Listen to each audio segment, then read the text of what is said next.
Assalamualaikum warahmatullahi wabarakatuh. Saya Siti Najar. Di sini saya akan mempresentasikan tentang anti korupsi. Latar belakang. Pemberantasan korupsi merupakan salah satu agenda penting pemerintah dalam rangka membersihkan diri dari korupsi, kolusi, dan nepotisme. Korupsi merupakan kejahatan luar biasa dan sistematis sehingga diperlukan upaya yang luar biasa pula dalam memberantasnya. Selain menjadi agenda nasional, pemberantasan korupsi juga merupakan agenda internasional. Keberadaan lembaga anti korupsi memiliki nilai yang sangat strategis dan politis bagi pemerintahan suatu negara. Oleh karena itu, pemerintahan Indonesia sangat memberi perhatian serius dalam upaya pemberantasan korupsi. Salah satu upaya adalah membentuk lembaga anti korupsi diberi nama KPK.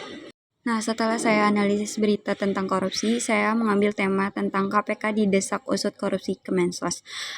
Di sini oleh Ampu dengan menggelar unjuk rasa di depan Gedung Merah Putih KPK, Jalan Kuningan, Prasada, Kaf 4, Setiabudi, Jakarta Selatan, Jumat pagi pada tanggal 21 Juli.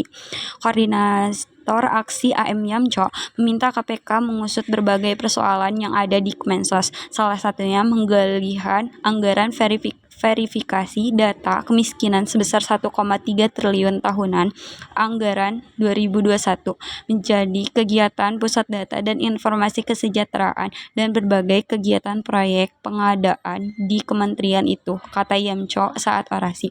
Dia juga meminta KPK RI memeriksa dugaan nepotisme penyaluran bantuan pangan non-tunai melalui PT Pos yang seharusnya disalurkan melalui himpunan bank milik negara. Apalagi ada rangkap jabatan dalam persoalan itu. Periksa juga bantuan pangan non-tunai yang disalurkan melalui PT Pos yang mengirimnya mahal, di mana bantuan itu seharusnya disalurkan melalui hambatan tandasnya. Perwakilan Ampu diterima perwakilan KPK dan menyampaikan tuntutannya itu. Setelah itu diketahui masa Ampu bergerak ke titik aksi berikutnya kantor Kemensos Jalan Selamba Raya, Jakarta Pusat. Selanjutnya ada solusi yang dapat diterapkan. Pertama, penyelidikan yang transparan dan objektif. KPK perlu memastikan bahwa proses penyelidikan berjalan dengan transparan dan objektif, tanpa adanya tekanan dari pihak manapun. Hal ini dapat dilakukan dengan membuka akses informasi kepada publik mengenai perkembangan penyelidikan, tentu dengan tetap menjaga kerahasiaan dan dalam tahap-tahap tertentu yang sensitif. Yang kedua, ada peningkatan koordinasi dengan instansi terkait. KPK perlu menjalin kerjasama dengan instansi terkait seperti Badan Pemerintah Keuangan atau Kepolisian untuk mendapatkan data yang lebih lengkap dan mendalam. Kolaborasi ini bisa memperkuat bukti-bukti yang ada dan mempercepat proses pengusutan. Yang ketiga, ada penegakan hukum yang tegas. KPK harus menindaklanjuti setiap temuan dengan penegakan hukum yang tegas. Jika ditemukan adanya bukti yang cukup, maka pelaku korupsi baik yang ada di tingkat atas maupun bawah harus diberikan sanksi yang sesuai sehingga dapat memberikan efek jera. Yang keempat, ada pemulihan kepercayaan publik.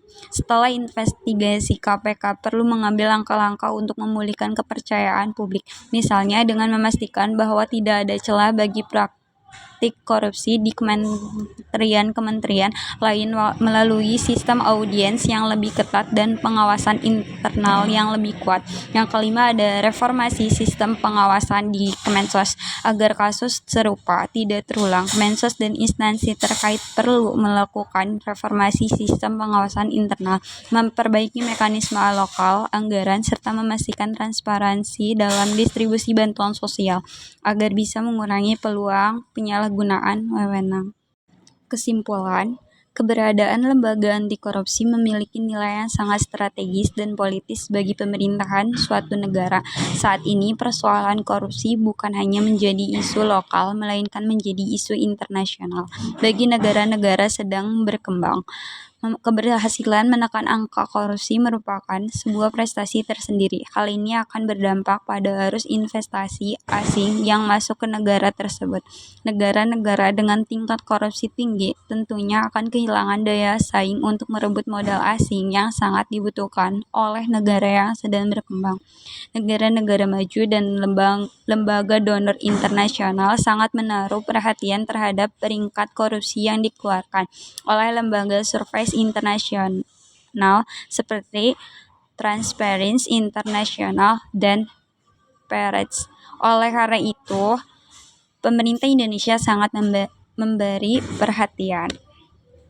Sekian, terima kasih. Wassalamualaikum warahmatullahi wabarakatuh.